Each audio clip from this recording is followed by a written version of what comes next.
Baik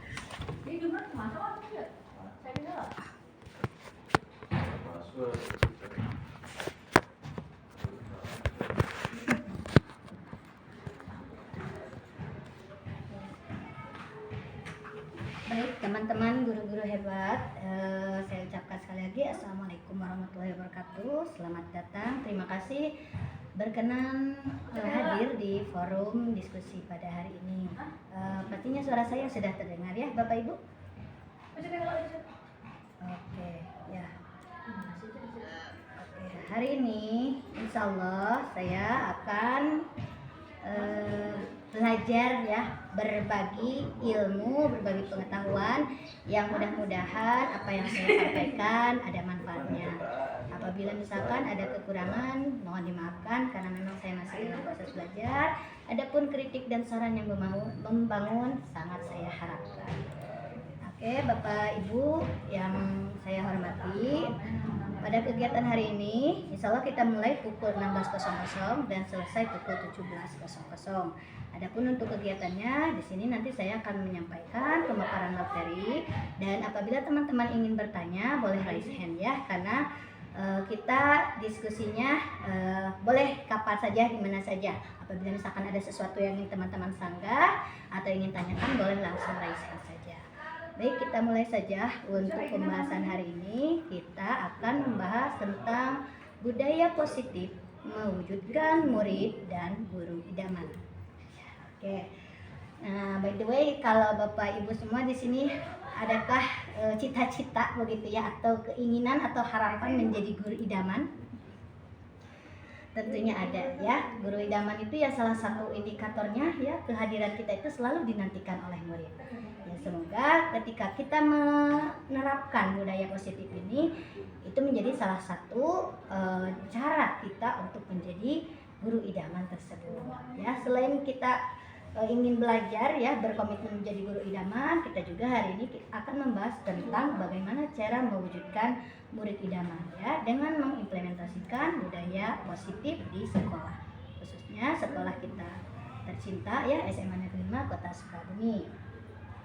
Dan izinkan saya memperkenalkan diri sebelumnya. Nama saya Mira Kusmianti dan saya pada saat ini sedang berkesempatan mengikuti program pendidikan calon guru penggerak angkatan 8 Kota Sukabumi, mewakili SMA Negeri 5 Kota Sukabumi bersama rekan saya yang lainnya, ada Pak Egi dan Pak Hanung.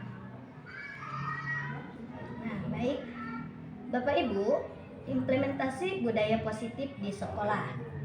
Pada hari ini kita akan membahas tentang bagaimana menciptakan suatu lingkungan positif yang terdiri dari warga sekolah yang saling mendukung, saling belajar, saling bekerja sama, sehingga tercipta kebiasaan-kebiasaan baik. Dari kebiasaan-kebiasaan baik akan tumbuh menjadi karakter-karakter baik warga sekolah, dan pada akhirnya karakter-karakter dari kebiasaan baik akan membentuk sebuah budaya positif. Wow, perjalanannya memang agak cukup panjang ya untuk membentuk sebuah budaya.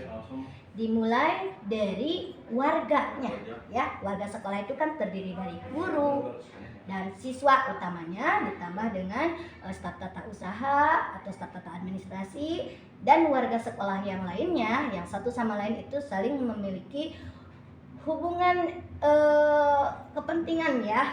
Guru membutuhkan murid ya untuk belajar, murid butuh guru juga untuk belajar begitu ya. Semuanya saling berhubungan ya dan saling membutuhkan. Maka dari itu pastikan kita menciptakan hubungan satu sama lain dengan baik ya. Oke, mulai dari warganya yang punya semangat untuk saling mendukung. Ternyata di sini ada kalimat saling. Kalau saling itu kan berarti tidak satu arah, tetapi dua arah begitu ya, saling.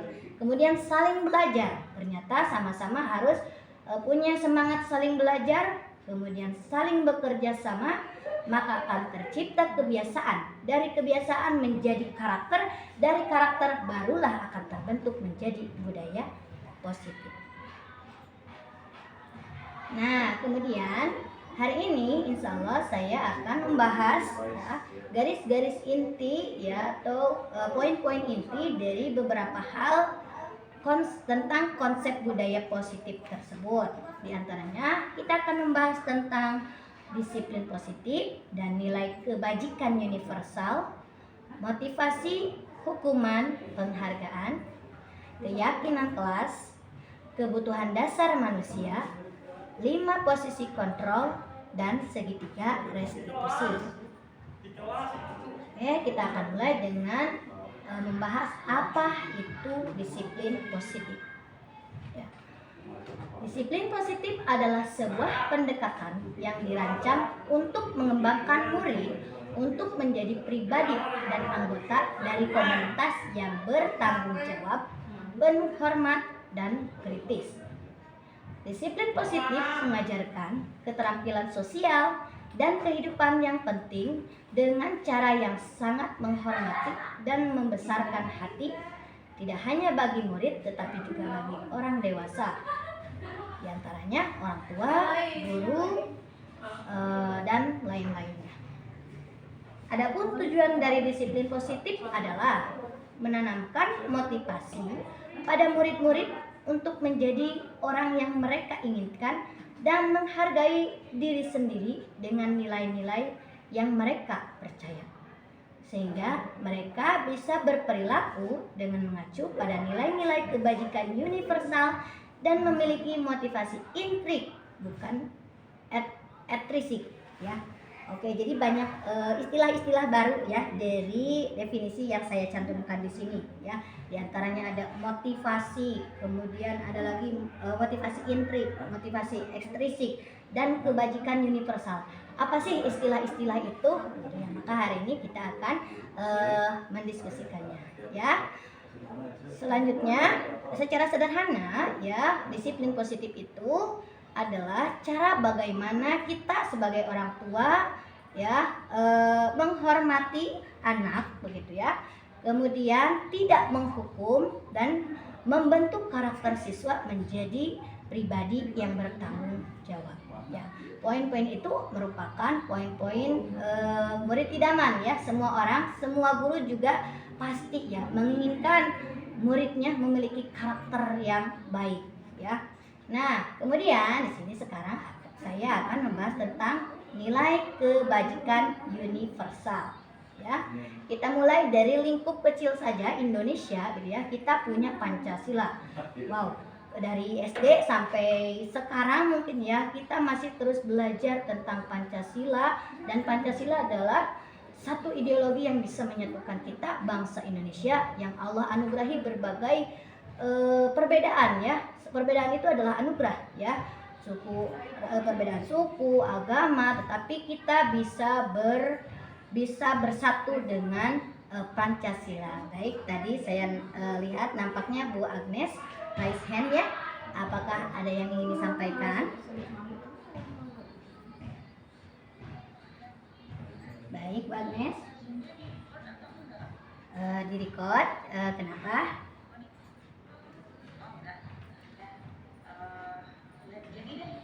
Nggak jadi deh. Baik, terima kasih Bu Agnes. Oke, kalau ada yang mau ditanyakan boleh ya, tidak usah ragu. Kita saling belajar sih sebenarnya ya, tidak ada maksud saya untuk menggurui begitu teman-teman ya. Tapi di sini izinkan saya untuk menyampaikan informasi yang saya dapatkan selama pembelajaran menjadi guru penggerak ya. Oke, profil pelajar Pancasila. Seperti apa karakter profil pelajar Pancasila itu? 1. Beriman, bertakwa kepada Tuhan Yang Maha Esa. Kenapa Bu? Apakah suara saya? Oke.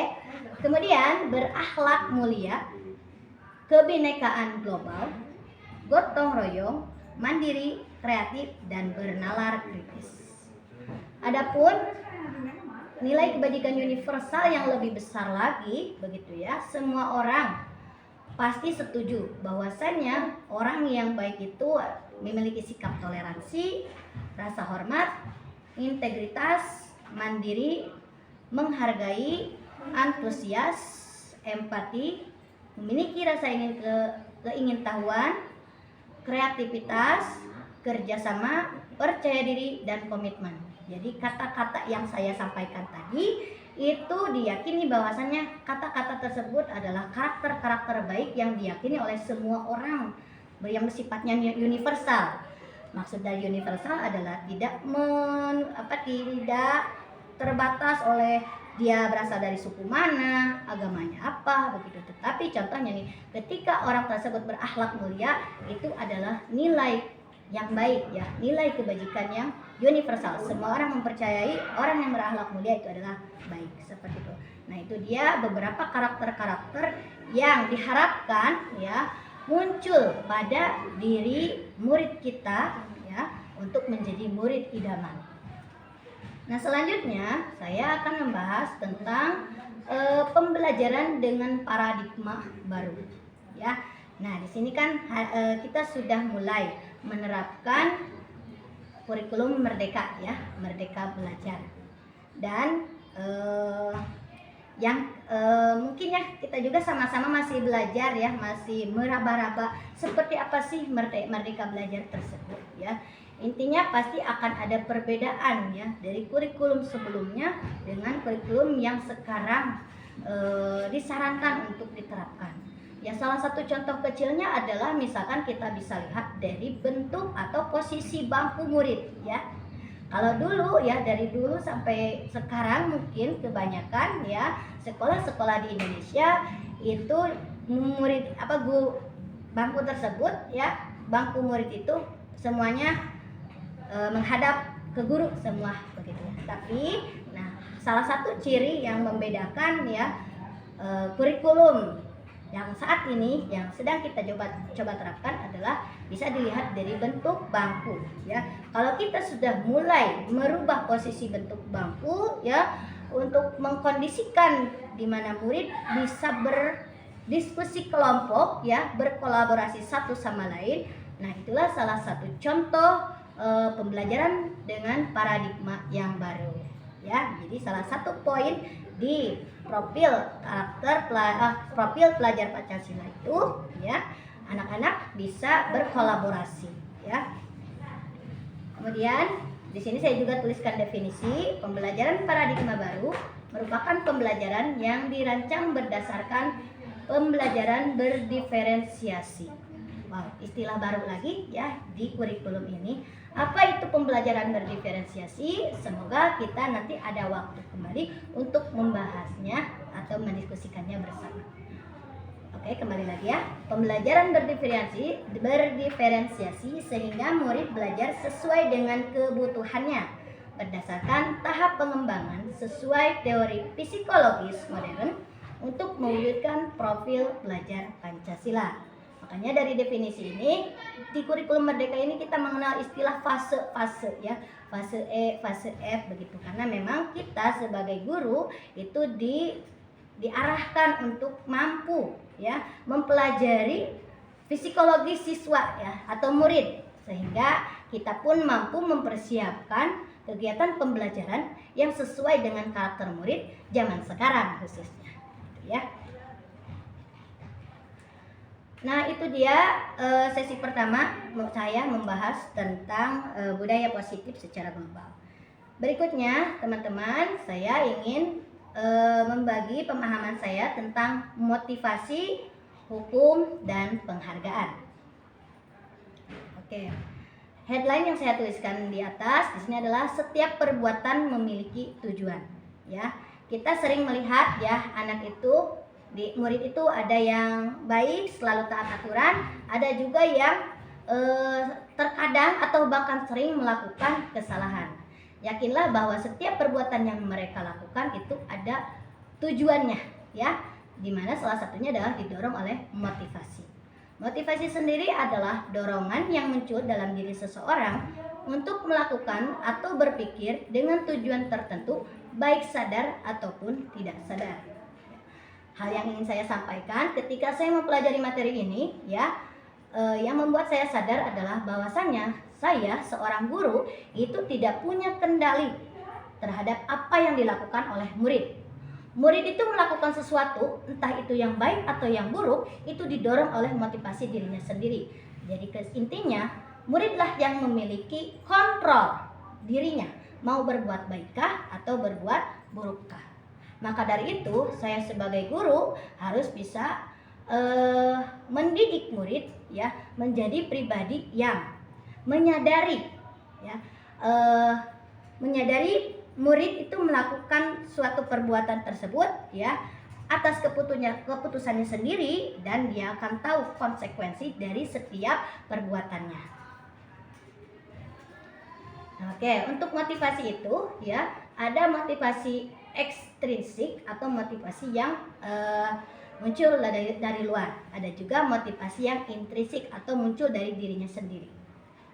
Motivasi yang dari luar ya biasanya bersifat menghindari ketidaknyamanan hukuman dari lingkungan.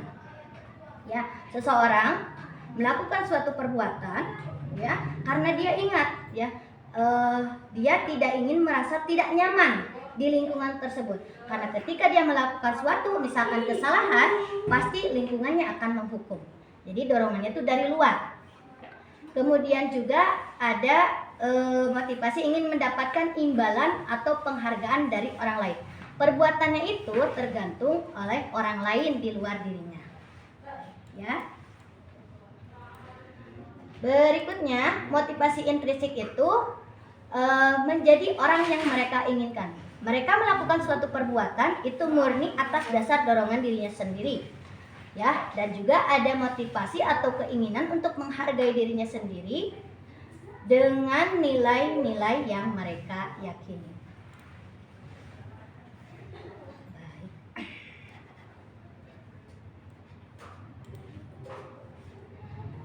Berikutnya kita akan membahas atau sama-sama belajar untuk memahami perbedaan antara hukuman, konsekuensi, dan restitusi. Ya, ada istilah baru lagi ya di kurikulum saat ini ya, restitusi. Apa itu restitusi? Nanti kita bahas ya. Secara garis besar, perbedaan antara hukuman dan yang lainnya, kalau hukuman itu bersifat tiba-tiba, kemudian tak terduga, dan satu arah, berupa hukuman fisik atau psikis. Contoh sederhananya, misalkan ya, hal yang dulu sering saya lakukan terhadap murid saya, apabila murid saya melakukan suatu kesalahan, ya, maka yang muncul dalam diri itu adalah rasa kebencian begitu. Ya, baik benci pada apa yang diperbuatnya, kadang juga benci sama orangnya karena dia terlalu sering melakukan perbuatan yang sifatnya itu tiba-tiba. Misalkan saya tiba-tiba marah, kemudian saya secara refleks ya menyuruh anak itu misalkan untuk push up ya. Jadi dengan tiba-tiba aja push up kamu gitu ya. Dan sifatnya itu satu arah gitu. Saya punya hak untuk menghukum kamu, itu yang saya rasakan dulu ya. Kemudian ya hukumannya berupa fisik ya. Push up kamu 10 kali, push up kamu 20 kali. Itu adalah salah satu contoh bentuk hukuman. Adapun kalau konsekuensi itu sifatnya terencana. Kemudian dibuat berdasarkan kesepakatan. Kemudian murid tetap dibuat tidak nyaman ya, harus merasa tidak nyaman agar dia tidak mengulangi kesalahannya. Kemudian guru bersikap monitoring. Contohnya ya, saya membuat sebuah keyakinan kelas ya. Apa itu keyakinan kelas? Nanti kita bahas di belakang ya. Yang dimana kita membahas tentang konsekuensi. Apabila murid saya ya, tidak hadir di sebuah mata pelajaran ya, atau kasarnya itu bolos begitu, maka kita berdiskusi ya, saya berdiskusi bersama mereka.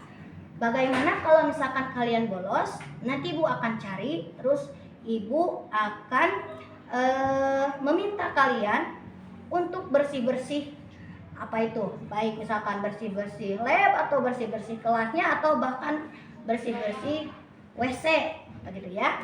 Dan mereka menyepakati begitu ya kesepakatan tersebut, sehingga akhirnya mereka pun terdorong untuk jangan sampai melakukan kesalahan tersebut ya, karena memang saya akan membuat mereka tidak nyaman.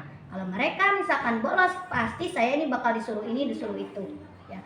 Kemudian guru bersikap monitoring ya. Pada akhirnya selama KBM berjalan, saya pasti memantau ya. Misalkan contohnya di WA ya, dicek ya, hari ini pelajaran siapa, saya tanyakan kepada KM-nya, siapa yang tidak hadir begitu.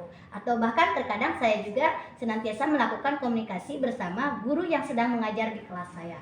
Pokoknya kalau saya tahu kebetulan guru tersebut mengajar di kelas saya, kalau saya ada waktu sempat untuk menanyakan apakah anak saya hadir semua, kalau tidak ada silakan dicatatkan. Yang dimana kalau guru tersebut melapor, pasti saya akan mengambil sebuah tindakan yang sudah diketahui bersama anak-anak saya. Ya, adapun restitusi adalah proses menciptakan kondisi bagi murid untuk menyadari kesalahan dan mengetahui konsekuensi serta dimotivasi untuk memperbaiki kesalahannya.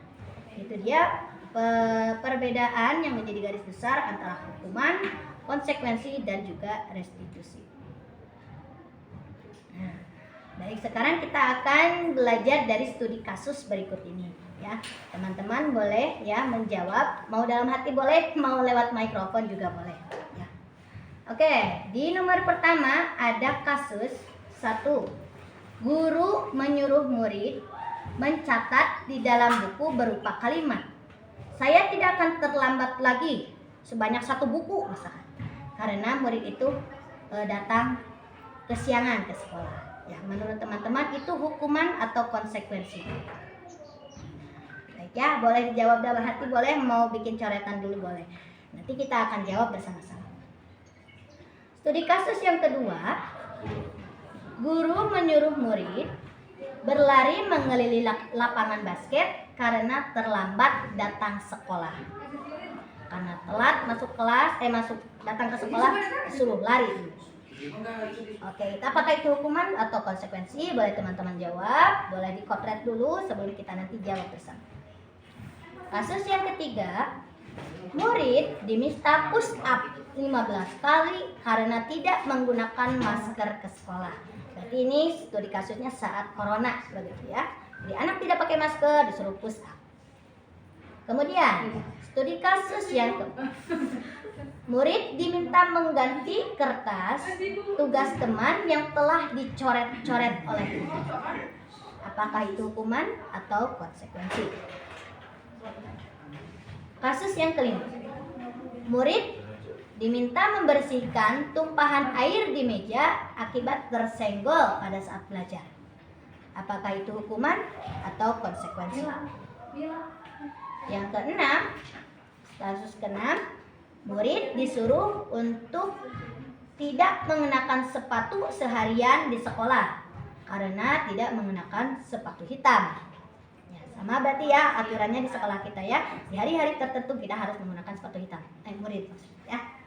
Kemudian studi kasus yang ketujuh, murid disuruh mengelilingi lapangan basket karena terlambat 10 menit untuk pelajaran PJOK. Oke, teman-teman sudah mencoba mengotret ya. Dan berikut ini adalah jawaban-jawaban yang saya dapatkan selama pembelajaran guru penggerak ya.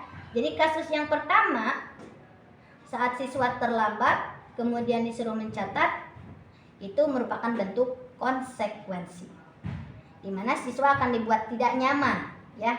Mana mungkin siswa nyaman ya disuruh menulis sebanyak-banyaknya dengan kalimat yang sama ya, maka itu adalah konsekuensi dan yang pastinya tidak menyakiti fisik begitu. Kasus yang kedua, guru menyuruh murid berlari mengelilingi lapangan basket karena terlambat datang ke sekolah ya. Kalau berlari apalagi sifatnya dipaksa ya, itu berarti kan akan membuat anak tersebut kelelahan fisiknya gitu ya. Apalagi kalau tidak pemanasan terlebih dahulu, maka itu adalah sebuah hukuman. Nah, berarti ketika misalkan di sekolah kita terjadi kasus seperti ini ya, kita harus mempersiapkan ya, konsekuensi apa sih yang cocok apabila ada siswa yang datang terlambat tanpa menyakiti fisik mereka ya. Kemudian kasus yang ketiga, murid diminta push up 15 kali karena tidak menggunakan masker ke sekolah. Jelas itu merupakan suatu bentuk hukuman karena sifatnya fisik dan tidak ada hubungannya antara memakai masker dengan push up. Kasus yang keempat, murid diminta menggantikan kertas tugas temannya yang telah dicoret-coret olehnya. Maka itu adalah bentuk konsekuensi karena tidak menyakiti fisik maupun psikis, ya. Dan masih dalam satu hal yang sama begitu ya. Yang dirusak adalah kertas, maka konsekuensinya atau sanksinya dia harus mengganti kertas yang dirusaknya. Oh iya, mohon maaf sebelumnya di tabel yang pertama belum saya edit ya. Jadi kita bahas lagi kasus yang berbeda. Mohon maaf ya, lupa mengedit. Oke, di kasus yang kelima, murid disuruh untuk berjemur di lapangan basket pukul 12.00 karena mengobrol dengan temannya. Sudah pasti itu adalah hukuman karena dia sifatnya fisik dan tidak ada korelasinya antara mengobrol dengan berjemur, apalagi di jam 12 siang. Jujur saya pernah begitu ya melakukan hal ini, tetapi tidak pada jam 12 sih. Dilakukan di jam 8 ya sampai jam 9 karena memang kesalahan yang dilakukan oleh murid saya dulu ya di sekolah sebelumnya itu memang sangat fatal sekali begitu ya. Tapi alhamdulillah ya hanya cukup 1 kali saja mereka melakukan kesalahan tersebut dengan hukuman yang diberikan. Selebihnya anak-anak tersebut ya alhamdulillah ya bisa mengikuti saat itu upacara ya dengan baik dari awal sampai akhir. Duh, habis.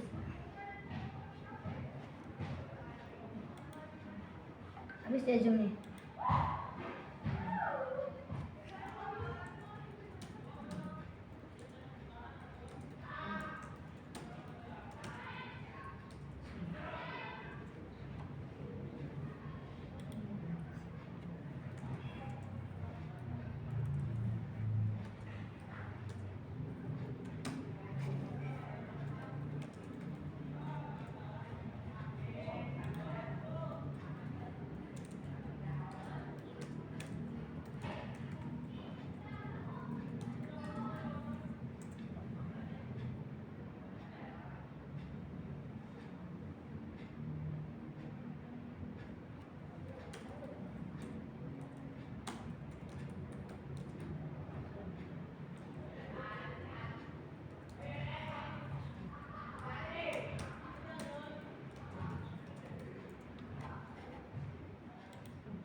Baik, terima kasih ibu-ibu yang masih berkenan hadir di kegiatan acara hari ini.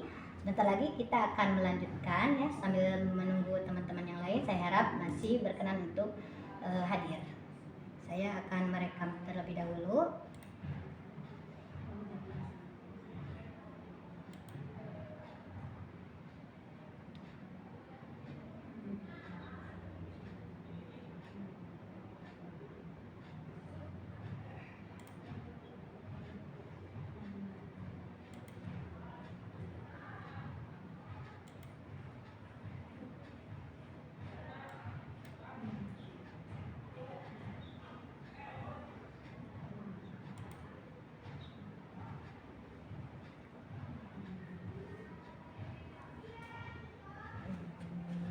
teman-teman sudah nampak ya file presentasinya.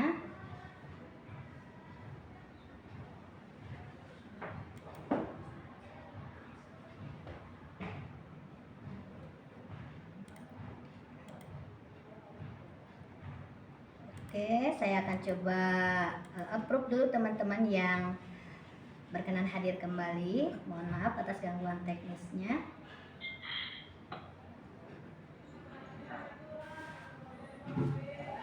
Oke, saya cek lagi. Khawatirnya belum ada yang terapprove ya.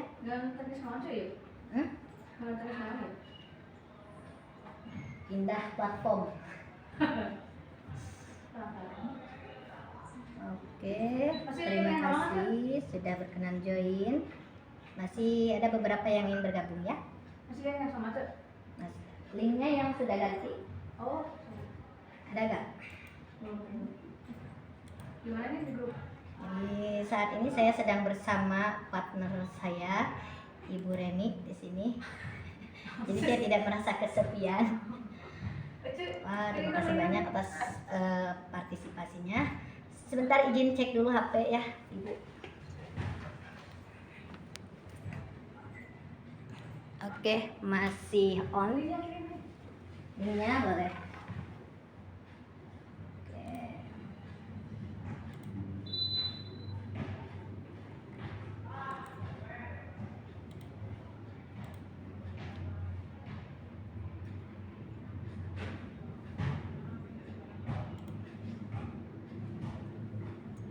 Baik, ibu-ibu yang saya hormati, saya akan mencoba melanjutkan sesi berbagi ilmu ini.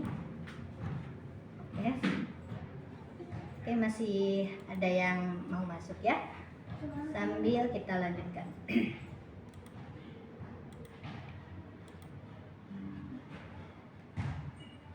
Oke, tadi kita sedang membahas tentang jawaban-jawaban dari beberapa studi kasus tentang perbedaan antara konsekuensi dan hukuman. Apakah layarnya sudah terlihat? Kelihatan belum? Linknya mana? Udah aku jepit. Baik ya. Udah muncul kali. Jadi kesimpulannya, perbedaan antara hukuman dan konsekuensi yang sangat terlihat adalah hukuman itu menyakiti fisik maupun psikis. Ya, jadi kalau kejam-kejam amat itu pasti kita diingat loh Bu ya sama anak teh gitu. Dan jangka waktunya terkadang lama.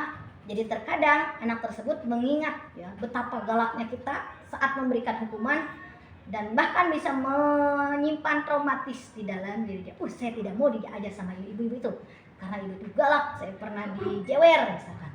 Itu kalau memang ke anak sekarang tuh kayak gitu ya Bu ya. Beda dengan kita mungkin waktu dulu ya dicubit teh ada mangwe alhamdulillah. Bahkan kita tidak jarang ya berterima kasih kepada guru yang sudah menjewer kita tersebut ya, karena dengan dijewer saya pribadi pernah gitu ya sama guru seni rupa waktu itu teh, karena memang beliau tegas ya, terus lupa agak bawa buku gambar gitu ya, dicubit. Tapi kan akhirnya apa, minggu depan saya berpikir aduh minggu lalu saya nggak kebawa buku gambar, dicubit tangan saya tidak mau lagi dicubit sama si bapak itu. Maka akhirnya saya menjadi anak yang tidak lupa lagi, khususnya di pelajaran tersebut jangan sampai lupa membawa buku gambar begitu. Oke, masih ada yang ingin masuk ya, 4 orang, izin dulu. Oke, izinkan. Oke. Untuk layar masih terlihat ya Bapak Ibu? Oke. Nah, oke, ada yang raise hand, boleh. Siapa yang raise hand? Boleh. Nomor 6 tuh yang nomor dari apa? Oh ya.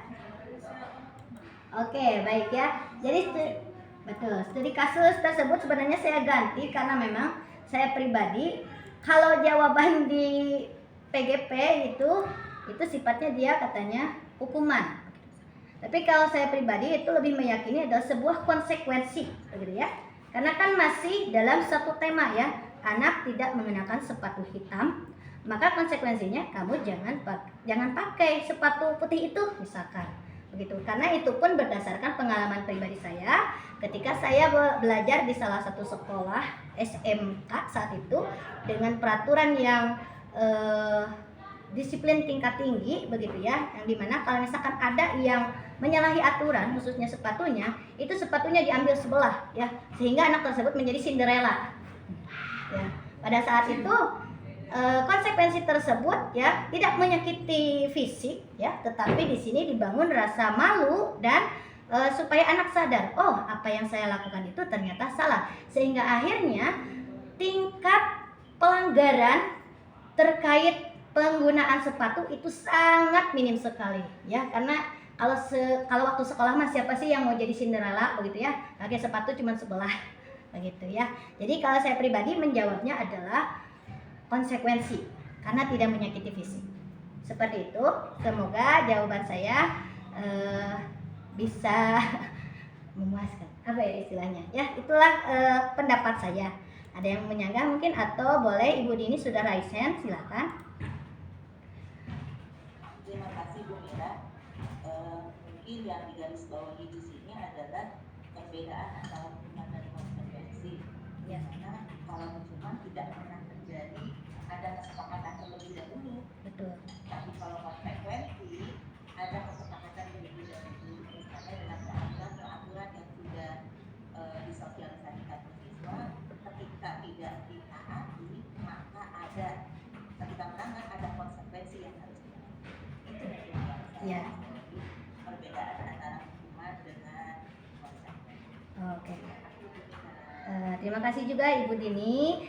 Ya, betul sekali. Yang namanya konsekuensi itu sifatnya adalah harus saling disepakati. Adapun bentuk kesepakatan itu tidak harus kita berbicara face to face terhadap anak begitu ya. Kalau sekolah kan misalkan kan nggak mungkin ya gurunya, satu guru menghadapi ratusan siswa atau bahkan ribuan. Kan kita biasanya kalau di sekolah saya dulu itu berlaku yang namanya buku poin ya. Nah di dalamnya itu siswa atau murid tersebut bisa membaca tata tertib sekolah yang di sini seperti apa sih, dibaca semua ya, dan sekolah itu menulisnya secara sedetail mungkin ya, sampai dengan tata tertib sepatu contohnya seperti itu ya. Jadi itu sebenarnya sudah bentuk kesepakatan begitu ya. Dan sebenarnya kita juga ya SMA Negeri 5 saya rasa juga sudah melakukan sebuah kesepakatan, dimana kan kita kalau saat masuk PPDB itu kan ada wawancara ya begitu. Nah itulah wawancara itu adalah bentuk kesepakatan antara kita sebagai penyelenggara pelayanan pendidikan dengan orang tua beserta muridnya begitu ya. Jadi seharusnya anak tersebut sadar ketika dia melakukan sebuah pelanggaran, maka dia mengetahui atau siap mendapatkan konsekuensinya. Seperti itu dia tambahannya. Semoga bisa bermanfaat ya bagi kita semua. Kita lanjut dulu ya ibu-ibu, sepertinya ibu-ibu semua ya.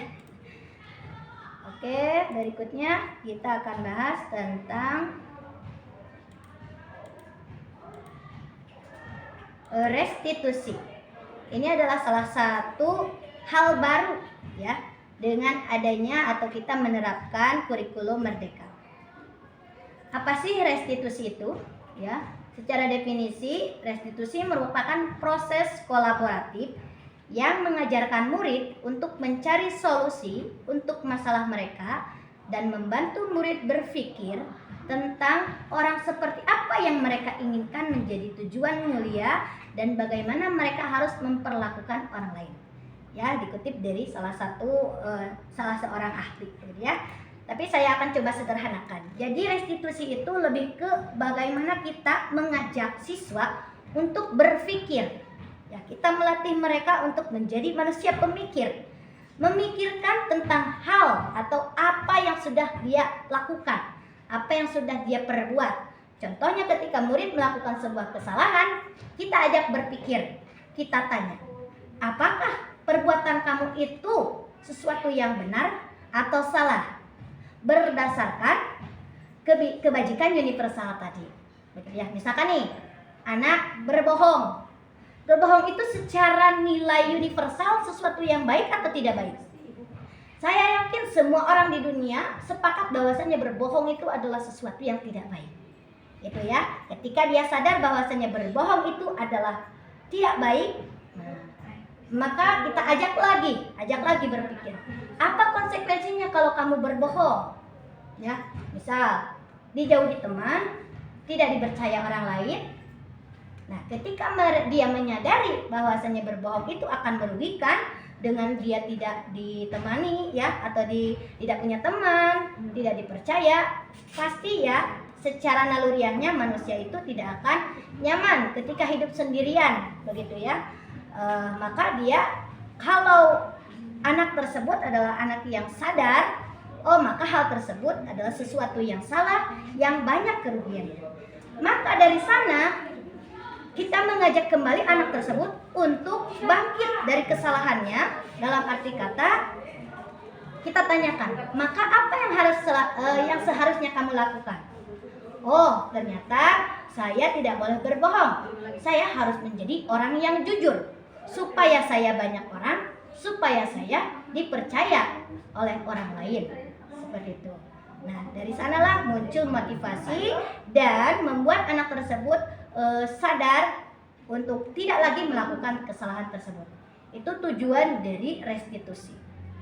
Nah, kita juga dan berikut ini adalah 9 ciri restitusi ya, berdasarkan teori yang saya dapatkan dari selama pembelajaran. 1, bukan untuk menebus kesalahan, namun untuk belajar dari kesalahan. 2, memperbaiki hubungan. Ya, ketika dia melakukan suatu kesalahan kepada orang lain, maka kita harus memotivasi untuk dia misalkan minta maaf, supaya segala sesuatunya akan kembali lebih baik. 3, restitusi merupakan sebuah tawaran, bukan paksaan. Jadi kita itu memotivasi anak untuk berperilaku jujur, contohnya tadi ya. Jadi ditawarkan, bagaimana ya, kalau kamu bohong seperti apa, kalau kamu jujur seperti apa, gitu ya. Jadi kita tidak menekan kamu jadi anak itu harus jadi anak yang jujur. Nah, tidak seperti itu ya cara prakteknya. Tapi memang restitusi itu disarankan untuk kita itu memang berbicara secara pelan, begitu. Itu ya. Saya juga termasuk sebenarnya masih belajar, karena dulu saya adalah tipe guru penghukum, tetapi dengan saya mempelajari teori segitiga restitusi ini, saya belajar menjadi pribadi yang lebih mengontrol diri. Oke, kita lanjut ke poin berikutnya. Restitusi menuntut untuk melihat ke dalam diri. Ya, kita mengajak anak tersebut untuk mengenal dirinya, merefleksikan apa yang sudah dia lakukan. Restitusi mencari kebutuhan dasar yang mendasari tindakan. Nah, kebutuhan dasar akan kita bahas di slide belakang, ya. Kemudian restitusi diyakini cara yang paling baik, ya. Jadi tanpa menghukum, ya, tanpa menghakimi, ya, kita harus yakin bahwasanya cara ini adalah cara yang baik untuk menjadikan anak tersebut lebih baik. Yang ketujuh, restitusi berfokus pada karakter, bukan tindakan.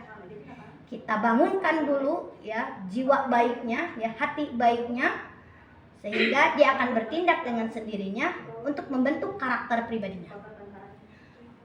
Ciri restitusi yang ke-8 adalah fokus pada solusi. Kemudian yang ke-9, restitusi mengembalikan murid yang berbuat salah pada komunitasnya. Pada dasarnya kan setiap komunitas itu adalah komunitas dengan lingkungan yang baik. Jadi ketika anak melakukan sebuah kesalahan, kita bangunkan, kita sadarkan, kemudian kita motivasi untuk dia menjadi lebih baik dan mampu diterima kembali oleh komunitasnya.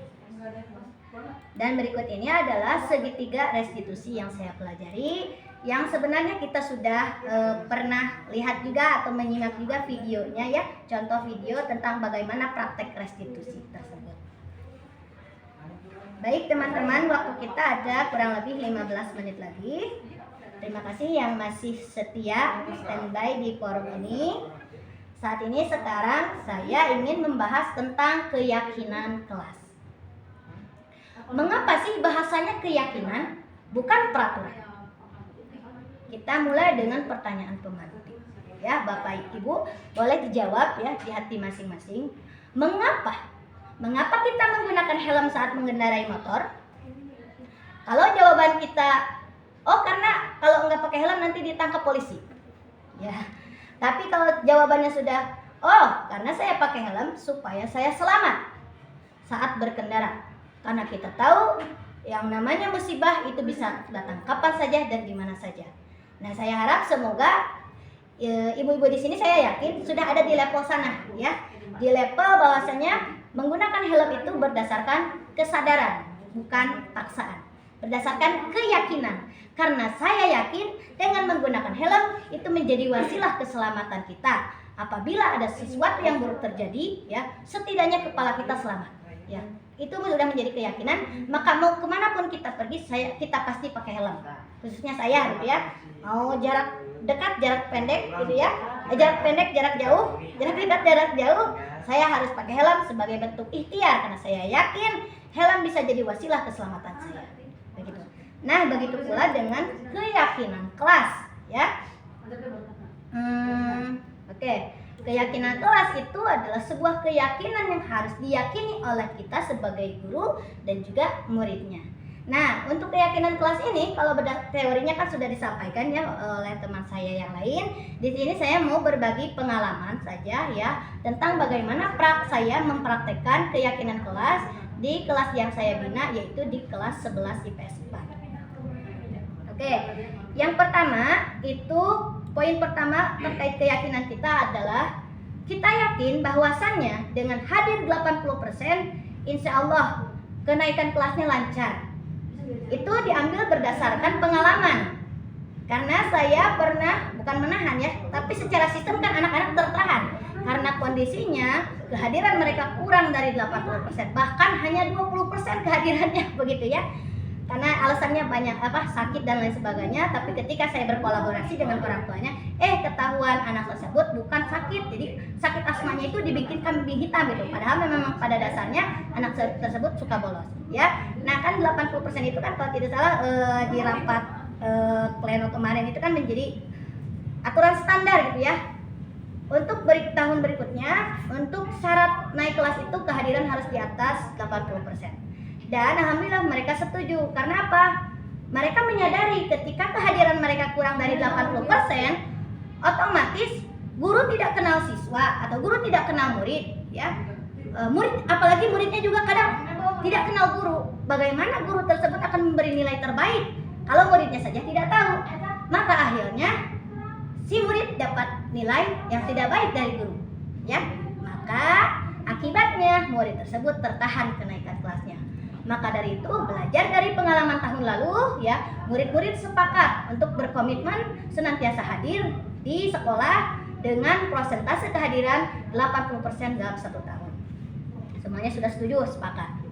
Yang kedua, hadir tepat waktu. Ya, kita akan komitmen belajar untuk hadir tepat waktu supaya apa? Kalau contohnya misalkan pelajaran matematika, anak ketinggalan 5 menit atau 10 menit, udah otomatis akan ketinggalan saat guru menjelaskan tentang rumus. Kan kalau ujuk-ujuk dikasih soal tidak tahu rumus, anak pasti bingung. Maka kesimpulannya, ketika kita bisa hadir tepat waktu saat pembelajaran tertentu, maka proses pembelajaran akan cenderung lebih berhasil dibandingkan kalau kita terlambat. Akan ada konsekuensi lainnya. Entah itu misalkan ditegur dulu kah, ditanya dulu kah, pokoknya pasti akan membuat anak tersebut tidak nyaman kalau terlambat.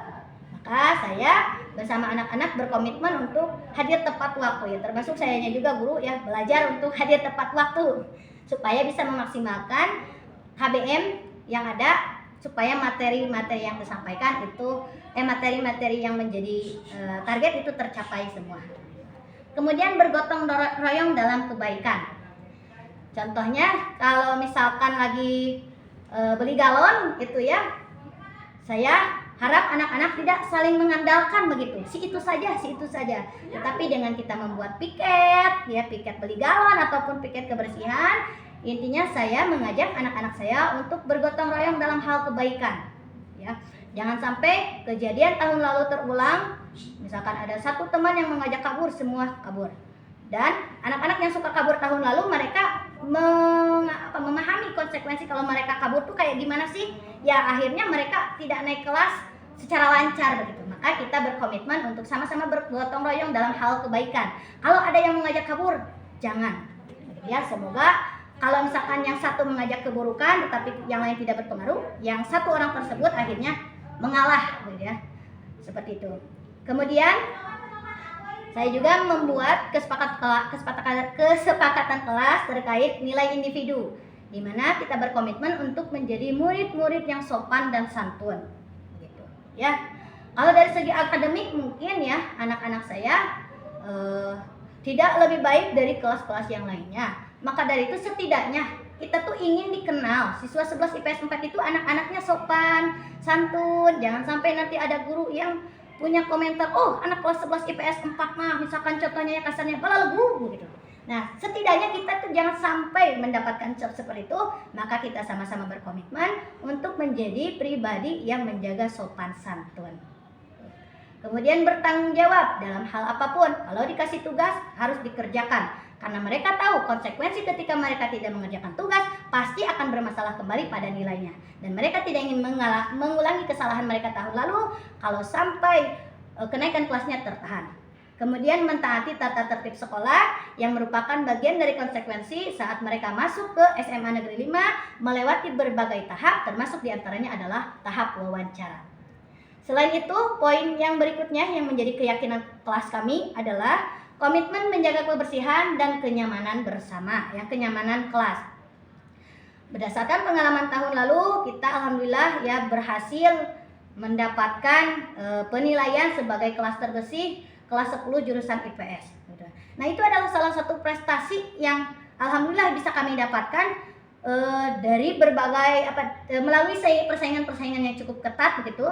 Sangat berterima kasih atas staf Wakasarana ya atas program ini, akhirnya memacu anak-anak untuk menjadi pribadi yang bertanggung jawab, mengerjakan piket kebersihan sehari-hari, piket harian maksudnya. Dan saya itu selalu mengajarkan kepada anak-anak ya. Yang namanya prestasi mendapatkannya itu mudah, yang susah itu mempertahankannya. Saya bertanya, apakah kalian masih ingin mempertahankan bahwasanya titles IPS 4 itu adalah kelas yang wangi, masih mau dipertahankan? Anak-anak bilang mau gitu ya. Karena memang mempertahankan itu sulit. Maka dari itu berarti kita komitmen untuk senantiasa menjalankan piket harian. Dan alhamdulillah ya, ini berbagi pengalaman saja begitu ya. Hari kemarin begitu ya. PJ kebersihan itu jadi dia sudah inisiatif. Bu, yang hari Kamis kan libur. Bagaimana kalau yang hari Kamis itu ditarik ke hari Rabu untuk untuk giliran membersihkan kaca? Kalau sekiranya oke, silakan dilaksanakan. Nah, dengan satu instruksi dari saya dan memang sudah tertanam pada diri anak-anak bahwasanya kita sudah sama-sama komitmen menjaga kebersihan. Alhamdulillah tanpa diawasi oleh saya, berdasarkan info yang saya dapat dari PJ kebersihan, anak-anak yang piket hari Kamis itu dengan sukarela membantu yang piket hari Rabu ya sebagai konsekuensi ketika mereka libur, tetapi mereka punya tanggung jawab untuk menjaga kebersihan kelas bersama. Nah dari sana saya merasa oh alhamdulillah anak 11 IPS 4 sudah mengalami progres ya. Setidaknya mereka sudah saya yakini, saya percaya mereka adalah anak-anak yang bertanggung jawab. Tanpa harus dimandorin mereka bisa piket tanpa diawasi oleh saya seperti itu. Jadi maka di sana muncullah rasa percaya saya kepada anak-anak. Dan saya sebagai guru jangan merasa cukup begitu ya. Yang namanya juga anak-anak kadang masih labil. Saya sebagai wali kelas masih memiliki tanggung jawab untuk senantiasa memantau, memastikan semua anak itu konsisten terhadap apa yang sudah menjadi kebaikan-kebaikan yang sudah mereka lakukan. Ya, ada waktu 6 menit lagi. Di sini saya akan coba share ilmu-ilmu yang lainnya secara singkat, jelas, padat, dan semoga bermanfaat. Teman-teman, ini saya ingin menyampaikan tentang teori tentang 5 kebutuhan dasar manusia. Ya, di sini saya langsung berikan bagannya. Pernahkah kita bertanya-tanya, kenapa sih murid tersebut nakal? Ya, kenapa sih murid tersebut misalkan bolos? Kenapa sih murid tersebut A, B, C, D ya dengan berbagai pelanggarannya? Nah, ternyata kita dituntut untuk belajar ya, menyadari tentang kebutuhan dasar manusia itu ada 5. 1, kebutuhan untuk bertahan hidup, survival. ya kita harus telah apakah dia di rumah sudah makan dengan kenyang ya. Kalau anak belajar dengan kondisi lapar sudah pasti akan berbeda emosinya antara anak yang sudah makan dalam kondisi kenyang dan yang lapar, itu pasti akan berbeda. Bisa jadi anak yang sedang lapar itu mudah marah, termasuk saya juga. Kalau belum sempat makan pasti kalau lagi suka kepancing gitu ya. Jadi pastikan saya pagi-pagi harus makan. Dua, cinta dan kasih sayang. Anak-anak butuh cinta dan kasih sayang. Terkadang di rumahnya anak tersebut tidak mendapatkan cinta dan kasih sayang, maka dia suka cari gara-gara aja di sekolah supaya dapat perhatian dari kita, khususnya sebagai wali kelas.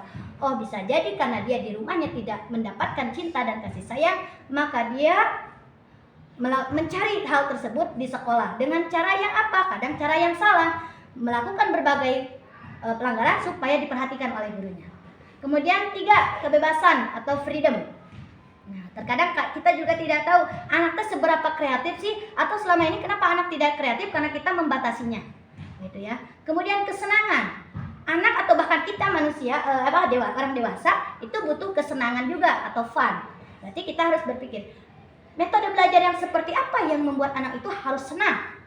Dan poin yang kelima adalah kekuasaan atau power. Kita harus mampu membuat anak tersebut merasa puas, gitu ya. Berarti kita harus menyiapkan metode-metode belajar yang membuat mereka senang, bebas, dan juga puas. Sebenarnya di sini ada contoh-contoh ya, tapi saya akan langsung sebutkan garis besarnya. Jadi studi kasusnya adalah Dimas ini sudah berusia 17 tahun. Dia sudah diberi kepercayaan untuk mengendarai mobil. Kemudian ya, kata Dimas, menyetir mobil itu seru. Nah, berarti Dimas sudah mendapatkan rasa senang, kesenangan karena dia menganggap main mobil itu seru. Ya. Kemudian kata Dimas, saya bisa naik mobil biar bisa jalan-jalan naik mobil sama teman-teman. Oh, berarti ada orang yang dia prioritaskan atas dasar cinta dan kasih sayang. Karena Dimas memiliki teman yang baik, yang saling sayang, maka dia ada rasa ingin ngajak teman-temannya jalan. Gitu ya. Kemudian ada kalimat dari Dimas, aku senang bisa pergi ke tempat yang aku suka karena aku bisa bawa mobil. Berarti freedomnya atau kebebasannya juga terpenuhi. Kemudian yang terakhir adalah saya merasa bangga dan keren karena saya bisa naik mobil. Itu merupakan bentuk kebutuhan penguasaan.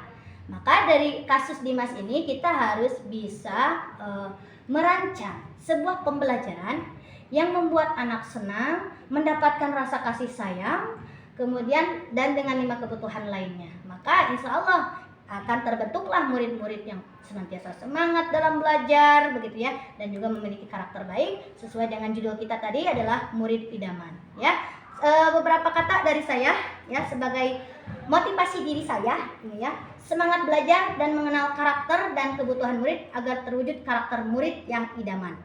Memanglah PR kita banyak ya, banyak belajar. Kemudian ada 5 posisi kontrol guru, nanti kita akan bahas di kesempatan berikutnya. Dan dengan kita menyadari 5 posisi kontrol guru tersebut, semoga kita bersemangat memotivasi diri untuk menjadi guru idaman yang kehadirannya dinantikan oleh murid.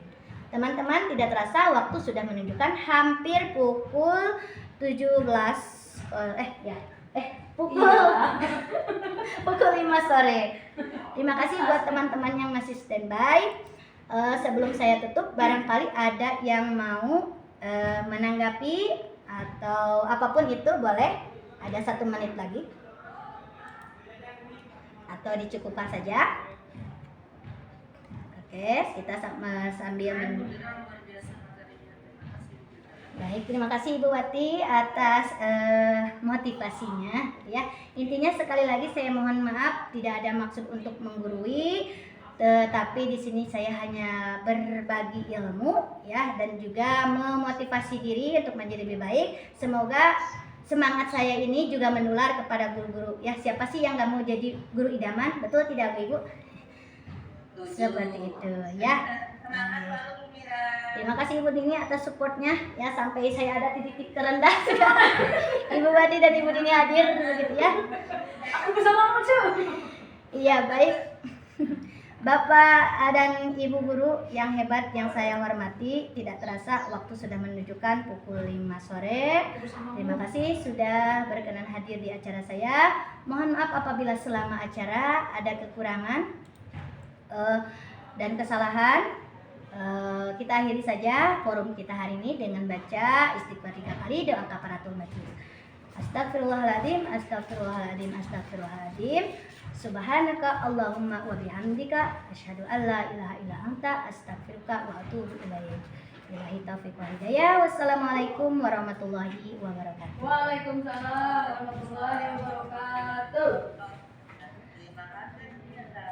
Terima kasih kembali Ibu-ibu.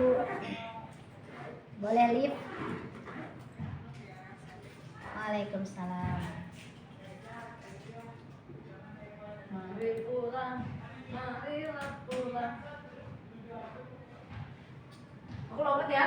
Ibu AA mohon maaf ya, raise hand-nya baru terlihat. Terima kasih sudah bergabung dan meluangkan waktunya. Terima kasih Ibu Sekar, Ibu Reni dan semuanya. Biksu. Amin, amin wa iyyakum.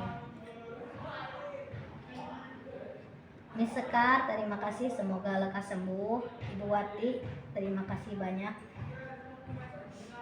Oke, Ibu, izin saya off ya untuk rapatnya hari ini. Terima kasih yang tak terhingga. Wassalamualaikum.